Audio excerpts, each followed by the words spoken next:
ನಮಸ್ಕಾರ. ನೀವ್ ನೋಡ್ತಾ ಇದ್ದೀರಾ ಟಿವಿ ವಿಕ್ರಮ ವಿಶೇಷ ಕಾರ್ಯಕ್ರಮಕ್ಕೆ ಸ್ವಾಗತ. ನಾನು ಜೆಸಿಲ್ ಡಿಸೋಜ. ನೀವು ಇಲ್ಲಿ ತನಕ ಟಿವಿ ವಿಕ್ರಮವನ್ನ ಸಬ್ಸ್ಕ್ರೈಬ್ ಮಾಡದೇ ಇದ್ರೆ ತಕ್ಷಣ ಸಬ್ಸ್ಕ್ರೈಬ್ ಮಾಡಿ. ಇವತ್ತು ಇನ್ನೊಂದು ಪಾಸಿಟಿವ್ ವಿಷಯದ ಬಗ್ಗೆ ಮಾತಾಡ್ತೀನಿ. ಭಾರತದ ಕ್ರೂಸ್ ಪ್ರವಾಸೋದ್ಯಮ ಯಾವ ರೀತಿ ಇದೆ ಅಂದ್ರೆ, ಭಾರತ ಕ್ರೂಸ್ ಪ್ರವಾಸೋದ್ಯಮದಲ್ಲಿ ಯಾವ ರೀತಿಯಾಗಿ ಸೂಪರ್ ಪವರ್ ಆಗ್ತಾ ಇದೆ ಅನ್ನೋದನ್ನ ತಿಳಿದುಕೊಳ್ಳೋಣ. ಭಾರತದಲ್ಲಿ ಸುಮಾರು 11,000 ಕಿಲೋಮೀಟರ್ನಷ್ಟು ಕೋಸ್ಟಲ್ ಲೈನ್ ಅಂದ್ರೆ ಕರಾವಳಿ ಪ್ರದೇಶ ಇದೆ.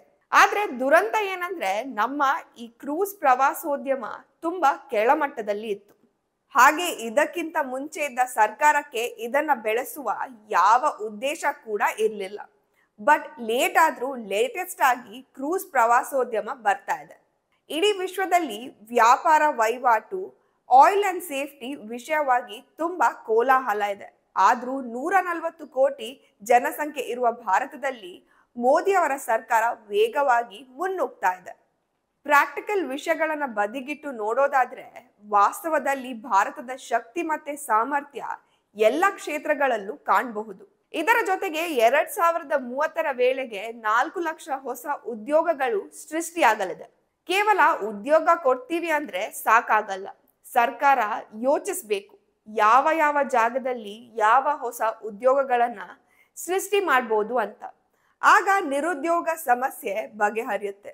ಈಗ ಮೋದಿ ಅವರ ಸರ್ಕಾರ ಅದನ್ನೇ ಮಾಡ್ತಾ ಇದೆ. ನೋಡಿ, ಭಾರತ ದೇಶದಿಂದ ಬೇರೆ ಬೇರೆ ದೇಶಗಳಿಗೆ ಟೂರಿಸಂನಿಂದ ದುಡ್ಡು ಹೋಗುತ್ತೆ. ಹೀಗೆ ಬೇರೆ ಬೇರೆ ದೇಶದ ಟೂರಿಸಂ ಹೋಗೋ ಹಣ ಭಾರತದಲ್ಲೇ ಉಳಿಸ್ಕೊಳ್ಬಹುದು. ಜೊತೆಗೆ ಹೊರ ದೇಶಗಳಿಂದ ಭಾರತಕ್ಕೆ ಹಣ ಬರಬೇಕು ಅಂದ್ರೆ ಪ್ರವಾಸಿಗರು ಭಾರತಕ್ಕೆ ಬರಬೇಕು. ಇದು ಸರ್ಕಾರದ ಪ್ಲಾನ್. ಆ ಪ್ಲಾನ್ ವರ್ಕ್ ಕೂಡ ಆಗ್ತಾ ಇದೆ. ನೋಡಿ, 2014ಕ್ಕೂ ಮುಂಚೆ ಭಾರತದ ಟೂರಿಸಂ ರ್ಯಾಂಕಿಂಗ್ 50ನೇ ಸ್ಥಾನದಲ್ಲಿ ಇತ್ತು. ಆದ್ರೆ ಈಗ 40ಕ್ಕೆ ಬಂದಿದೆ. ಇದರ ಅರ್ಥ, ಹಿಂದೆ ಭಾರತದಲ್ಲಿ ಪ್ರವಾಸೋದ್ಯಮಕ್ಕೆ ಇಂಪಾರ್ಟೆನ್ಸೇ ಕೊಡ್ತಾ ಇದ್ದಿಲ್ಲ. ಈಗ ಮೋದಿಜಿ ಬಂದ್ಮೇಲೆ ಪ್ರವಾಸೋದ್ಯಮಕ್ಕೆ ಇಂಪಾರ್ಟೆನ್ಸ್ ಕೊಡ್ತಾ ಇದ್ದಾರೆ. ಹಾಗಾದ್ರೆ ಈ ಟೂರಿಸಂ ಇಂಡಸ್ಟ್ರಿಯಲ್ಲಿ ಏನೇನ್ ಆಗ್ತಾ ಇದೆ ಅನ್ನೋದನ್ನ ನೋಡ್ತಾ ಹೋಗೋಣ. 5 ವರ್ಷಗಳಲ್ಲಿ ಭಾರತ ಈ ಕ್ರೂಸ್ಗಳನ್ನ ಹಾಗೂ ಪ್ರಯಾಣಿಕರ ಸಂಖ್ಯೆ ಹೆಚ್ಚು ಮಾಡೋದಕ್ಕೆ ಕ್ರೂಸ್ ಇಂಡಿಯಾ ಮಿಷನ್ ಮಾಡ್ತಾ ಇದೆ. ಇದಕ್ಕೆ ಕೇಂದ್ರದ ಬಂದರು ಮತ್ತು ಜಲಮಾರ್ಗಗಳ ಸಚಿವ ಶ್ರೀ ಸರ್ಬಾನಂದ ಸೋನಾವಾಲ ಚಾಲನೆಯನ್ನ ನೀಡಿದ್ದಾರೆ. ಭಾರತದಲ್ಲಿ ಪುನರ್ ಅಭಿವೃದ್ಧಿ ಕ್ರೂಸ್ ವಲಯದಲ್ಲಿ 4 ಲಕ್ಷ ಉದ್ಯೋಗಗಳನ್ನು ಸೃಷ್ಟಿಸುವ ಗುರಿಯನ್ನ ಈ ಮಿಷನ್ ಹೊಂದಿದೆ.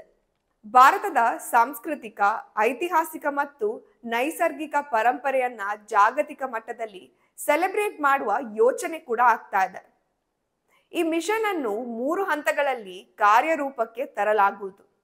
1 ಬಂದರ್ ಕ್ರೂಸ್, 2ನೇದು ನದಿ ಕ್ರೂಸ್, 3ನೇದು ದ್ವೀಪ ಕ್ರೂಸ್. ಕ್ರೂಸ್ ಇಂಡಿಯಾ ಮಿಷನ್ ನಿಂದ ಭಾರತದಲ್ಲಿ 5,000 ಕಿಲೋಮೀಟರ್ಗೂ ಹೆಚ್ಚು ಜಲಮಾರ್ಗಗಳಲ್ಲಿ ಪ್ರಯಾಣಿಸಬಹುದು ಅಂತ ಶ್ರೀ ಸರ್ಬಾನಂದ ಸೋನೆವಾಲ ಹೇಳಿದ್ದಾರೆ.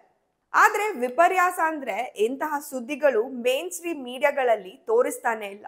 ಭಾರತ ಹೇಗೆ ಅಭಿವೃದ್ಧಿ ಆಗ್ತಾ ಇದೆ ಅನ್ನುವ ಇಂತಹ ಒಳ್ಳೆ ವಿಷಯ ಯಾರಿಗೂ ಇಂಟ್ರೆಸ್ಟ್ ಇಲ್ಲ.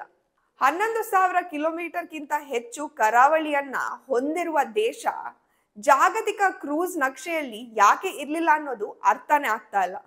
ಭಾರತದ ನದಿಗಳು, ಬಂದರ್ಗಳು ಮತ್ತು ಕರಾವಳಿಗಳನ್ನ ನಾವು ಬಹಳ ಹಿಂದಿನಿಂದಲೂ ಕೂಡ ನೆಗ್ಲೆಕ್ಟ್ ಮಾಡ್ತಾನೆ ಬಂದಿದ್ದೀವಿ. ಥೈಲ್ಯಾಂಡ್, ಮಾಲ್ಡೀವ್ಸ್, ಬ್ಯಾಂಕಾಕ್ ಅಂತ ಹೋಗುವ ನಮ್ ಜನ ನಮ್ ದೇಶದಲ್ಲಿರುವ ಒಳ್ಳೆಯ ಸ್ಥಳಗಳಿಗೆ ಹೋಗ್ತಾ ಇಲ್ಲ. ಹಿಂದಿನ ಸರ್ಕಾರಗಳು ಕೂಡ ಇದರ ಕಡೆ ತಲೆನೇ ಹಾಕಿಲ್ಲ. ಮೊದಲು ಟೂರಿಸ್ಟ್ಗಳಿಗೆ ಅನುಮೋದನೆಗೆ 72 ಗಂಟೆಗಳು ಬೇಕಿತ್ತು. ಆದ್ರೆ ಈಗ ಕೇವಲ 1 ಗಂಟೆಯಲ್ಲಿ ಸಿಂಗಲ್ ವಿಂಡೋ ಸಿಸ್ಟಮ್ ಅಲ್ಲಿ ಈ ವೀಸಾ ಕ್ರೂಸ್ಗಳಿಗೆ ರೆಡಿ ಇದೆ. ಕ್ರೂಸ್ ಟರ್ಮಿನಲ್ಗಳನ್ನ ಏರ್ಪೋರ್ಟ್ ರೀತಿಯಲ್ಲೇ ರೆಡಿ ಮಾಡ್ತಾ ಇದ್ದಾರೆ. ಯಾವುದೇ ದೇಶದಲ್ಲಿ ಪ್ರವಾಸೋದ್ಯಮ ಹೇಗೆ ಇಂಪ್ರೂವ್ ಆಗುತ್ತೆ ಅಂದ್ರೆ, ಉತ್ತಮ ಫೆಸಿಲಿಟೀಸ್ಗಳು ಇದ್ದಾಗ. ಆ ಕೆಲಸ ಈಗ ಸರ್ಕಾರ ಮಾಡ್ತಾ ಇದೆ. ಮೊದಲೆಲ್ಲ ಕ್ರೂಸ್ ನಲ್ಲಿ ಪ್ರಯಾಣಿಸೋದು ಲಕ್ಸುರಿ ಅಂತ ತಿಳಿದುಕೊಳ್ಳಲಾಗ್ತಾ ಇತ್ತು. ಅಂದ್ರೆ ಕೇವಲ ದೊಡ್ಡ ಶ್ರೀಮಂತರಿಗೆ ಅಷ್ಟೇ ಸೀಮಿತ ಅನ್ನೋ ರೀತಿಯಲ್ಲಿತ್ತು.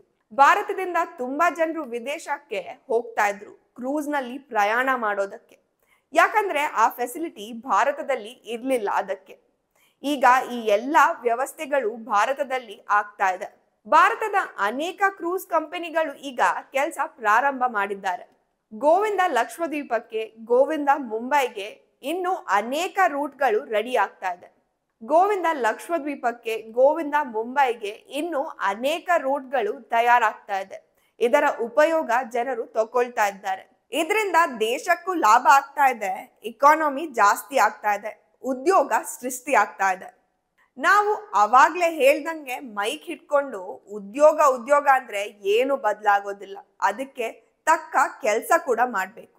ಇನ್ನು ಅನೇಕ ಟರ್ಮಿನಲ್ಗಳ ಕೆಲಸ ನಡೀತಾ ಇದೆ. ಮುಂಬೈನಲ್ಲಿ ವಾಟರ್ ವೇಸ್ಟ್ ವಂಡರ್ ಸಮ್ಮೇಳನ ನಡೀತಾ ಇದೆ. ಅದರಲ್ಲಿ ಬಹಳಷ್ಟು ಜನರು ಭಾಗವಹಿಸಿದ್ದಾರೆ. ಭಾರತದಲ್ಲಿ cruise India mission, maritime India mission ನೇತೃತ್ವದಲ್ಲಿ ಹೊಸ ಪಾಲುದಾರಿಕೆಗಳ ಮೂಲಕ ಕ್ರೂಸ್ ಪ್ರವಾಸೋದ್ಯಮವನ್ನ ಉತ್ತೇಜಿಸಲಾಗಿದೆ. ಇದರ ಉದ್ದೇಶ ಭಾರತದ ಪ್ರವಾಸೋದ್ಯಮ ಸಾಮರ್ಥ್ಯವನ್ನ ಹೆಚ್ಚಿಸೋದು.